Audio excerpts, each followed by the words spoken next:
1, 2, 3, 4.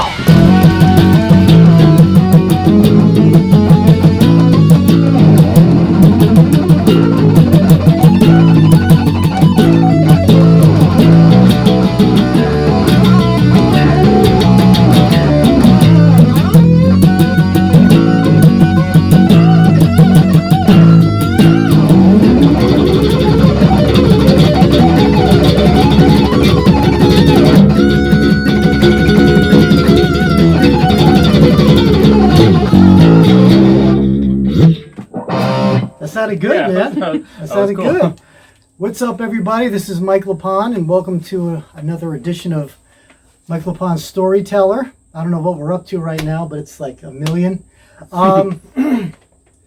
So, this album's been out for about 2 months now. Mike LePond's Silent Assassins, Whore of Babylon, Silver Lining Music. So, when you open it and you kind of look at the cover there, and then you look at the booklet, you see 3 guys. And this is one of the guys. This is Lance Barnewold, and he played lead guitar on the album. And that was the lead for what, Ironborn? Ironborn. Yeah. Ironborn. So that was cool. This is the first time I have anybody to talk to. I'm always talking to myself.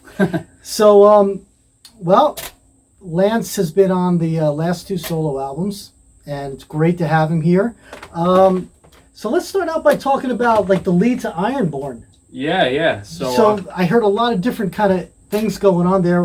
Are there any like guitar players that influence certain things in there? Yeah, absolutely. I mean, the first part, you got that riff in F sharp. That just it just reminded me of all the thrash stuff that I used to listen to, all the 80s stuff, Priest and Metallica, or, early Megadeth, like that kind of stuff. So I'm kind of thinking, I start with the octaves, that's kind of like a Kirk Hammett kind of old Metallica thing, but then, then I go into, so I got, and then I do my, another guy I love is Paul Gilbert, so I go into the alternate picking stuff. Awesome. And I just, for every lead on this album, I really just wanted to kind of capture my favorite things about all my favorite old school metal guitar players, because that's kind of what the album is. It's got that old school classic heavy metal thing. So, I'm thinking, guys like, Tipton and Downing, the guys from Maiden, you got Marty Friedman, all those guys. So all the cool guys. All the cool guys that all the kids should be listening to, Right, exactly.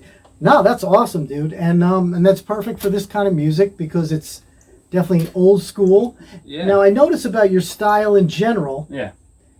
You could shred with all the new school guys, but also you've got the feel and the emotion of a lot of the old school guys. So, who are some of your newer influences and maybe older influences?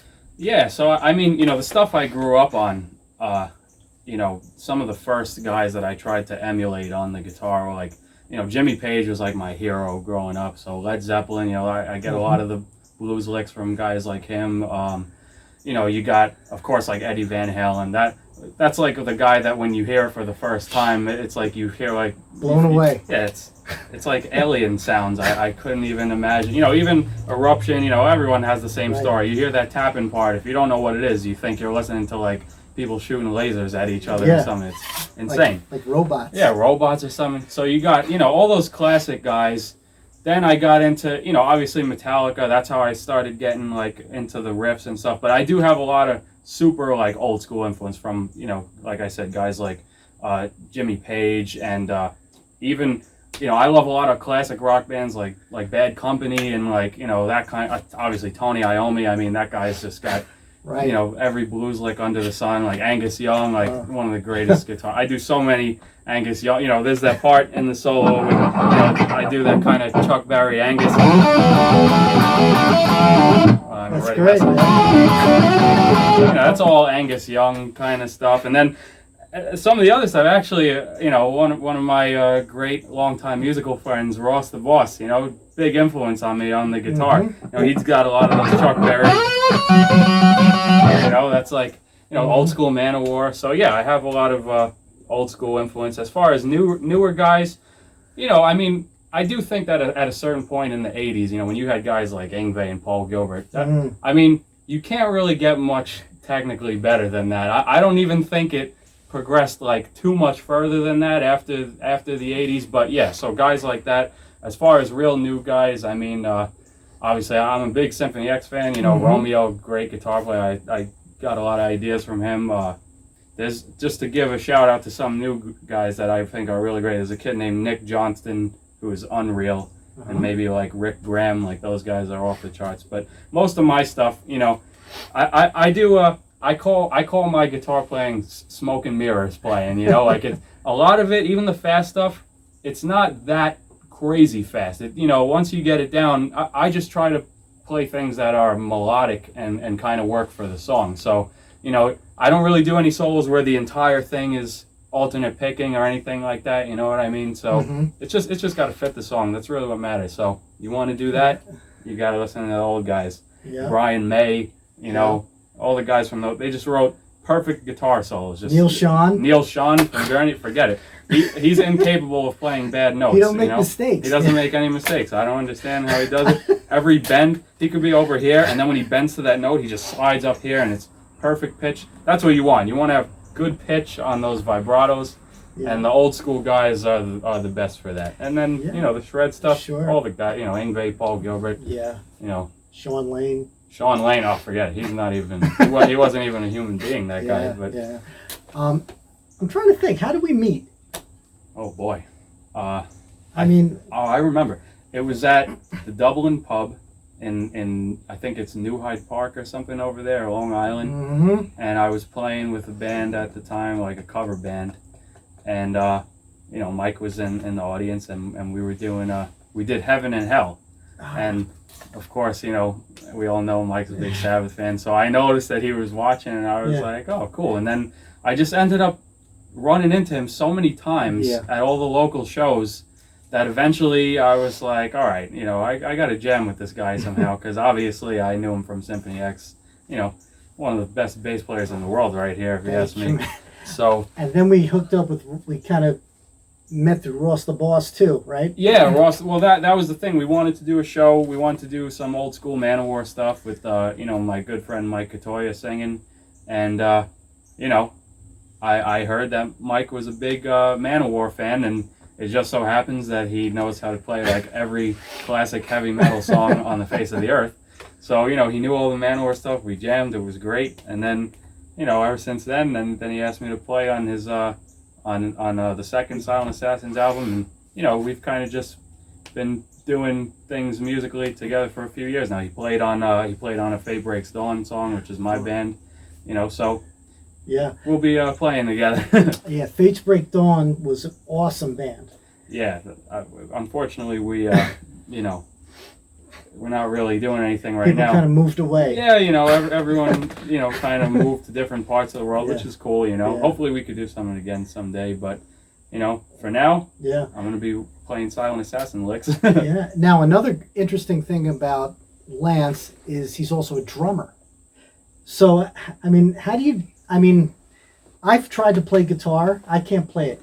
There's no way. Now, you play guitar and you play drums. How did that come about?